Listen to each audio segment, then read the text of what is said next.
बिस्मिल्लाहिर्रहमानिर्रहीम। अस्सलाम वालेकुम दोस्तों, आज हम बात करेंगे उन 10 बिज़नेस के बारे में जो इस्लाम में हराम है। इस्लाम ने हर मुसलमान को साफ़ और हलाल तरीके से रिस्क कमाने का हुक्म दिया है, लेकिन कुछ कारोबार ऐसे होते हैं जो दीन के मुताबिक नाजायज़ और गुनाह की वजह बन सकते हैं। आज की इस वीडियो में हम ऐसे ही कुछ बिज़नेस के बारे में बात करेंगे जिनको करना इस्लाम में मना है। ये वीडियो आपको सिर्फ नॉलेज नहीं देगा, बल्कि आपको सही रास्ता दिखाने में मदद करेगा। तो चलिए शुरू करते हैं। नंबर 1, शराब का बिजनेस। दोस्तों, इस्लाम में शराब पीना और शराब बेचना दोनों हराम है। कुरान में अल्लाह ताला ने शराब को नजासत और शैतान का काम करार दिया है। जो भी इंसान शराब का बिजनेस करता है वो सिर्फ अपने लिए नहीं बल्कि दूसरों के लिए भी गुनाह और नुकसान का सबब बनता है। इसलिए शराब का कोई भी बिजनेस इस्लाम में सख्त मना है। नंबर 2, सूद का काम। दोस्तों, सूद खाना या देना दोनों को इस्लाम में हराम करार दिया गया है। कुरान में अल्लाह ताला ने सूद को ऐसा जुल्म कहा है जो गरीब और कमज़ोर लोगों पर किया जाता है। आज के दौर में कई लोग बैंक के ज़रिए सूद कमा रहे हैं, लेकिन ये काम इस्लाम के उसूलों के ख़िलाफ़ है। सूद से मिलने वाली आमदनी कभी बरकत नहीं लाती, बल्कि इंसान को हमेशा नुकसान ही होता है। नंबर 3, हराम चीज़ों की तिजारत। दोस्तों, इस्लाम में पोर्क या हराम गोश्त का बिजनेस करना बिल्कुल हराम है। कुरान में अल्लाह ताला ने सुअर को नाजायज़ और पाक चीज़ों का अपोजिट करार दिया है। जो भी मुसलमान पोर्क या दूसरी हराम चीज़ों का बिजनेस करता है वो ना सिर्फ अपने लिए गुनाह लिखवाता है, बल्कि दूसरों को भी गलत चीज़ बेचकर नुकसान पहुंचाता है। नंबर 4, जुआ यानी गैम्बलिंग। दोस्तों, जुआ खेलना और इससे रिलेटेड किसी भी तरह का बिजनेस करना इस्लाम में हराम है। अल्लाह ताला ने जुआ को गुनाह और शैतान का काम कहा है। जो लोग लॉटरी, कैसीनो या बेटिंग के बिजनेस में होते हैं वो अपने रिस्क को हराम तरीके से कमा रहे होते हैं, जिसमें बरकत नहीं होती। इस तरह का काम नफ़रत और दुश्मनी को बढ़ाता है और इंसान को ज़िंदगी में बर्बाद कर देता है। Number 5, sex related business. Pornography और प्रोस्टिट्यूशन का काम।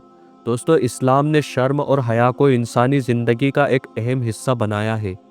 जो भी बिजनेस इंसानी शर्म और हया को ज़ख्मी करता है, जैसे पोर्नोग्राफी, प्रोस्टिट्यूशन या सेक्स टॉयज़ का काम, वो इस्लाम में सख्त हराम है।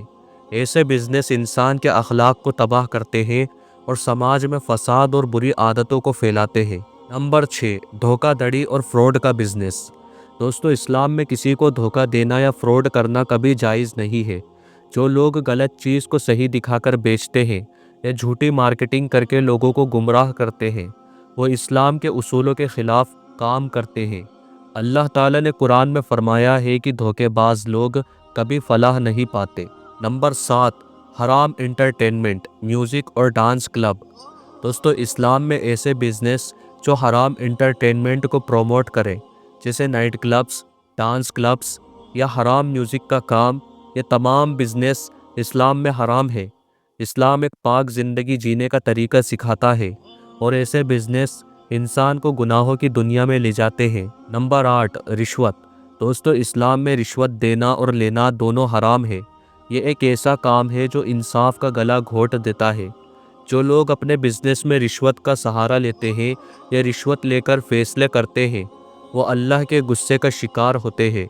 कुरान और हदीस दोनों में रिश्वत को हराम करार दिया गया है। Number 9, black marketing. दोस्तों, ब्लैक मार्केटिंग या ज़रूरत की चीज़ों को छुपाकर महंगी बेचना इस्लाम में सख्त मना है। ऐसे लोग जो मुनाफे के लिए दूसरों को मुसीबत में डालकर उनकी मजबूरी का फ़ायदा उठाते हैं, वो इस्लाम के ख़िलाफ़ जा रहे होते हैं। ब्लैक मार्केटिंग से गरीब और ज़रूरतमंद लोग सबसे ज़्यादा मुश्किलात का शिकार होते हैं। नंबर 10, चोरी का बिजनेस। दोस्तों, चोरी या गैर जायज़ तरीक़ों से माल हासिल करना इस्लाम में हराम है। जो लोग चोरी के माल को बेचते हैं या गैर जायज़ चीज़ों का बिजनेस करते हैं, वो अल्लाह के हुक्म को तोड़ रहे होते हैं। चोरी सिर्फ़ एक गुनाह नहीं, बल्कि ये इंसानियत और ईमान के ख़िलाफ़ भी है। दोस्तों, आज हमने इस्लाम में हराम बिजनेसों के बारे में जानकारी हासिल की। ये ज़रूरी है कि हम अपने रिस्क का ज़रिया हमेशा हलाल और पाक रखें, ताकि हमें बरकत मिले और हम दुनिया और आखिरत में कामयाब हो सके। अल्लाह से दुआ है कि वो हमें हमेशा सही रास्ते पर चलाए और हराम चीज़ों से दूर रखे। اگر آپ کو یہ ویڈیو پسند آئی ہو تو لائک، شیئر اور سبسکرائب ضرور کریں۔ اللہ تعالیٰ آپ کا اور ہمارا حامی اور مددگار ہو، آمین۔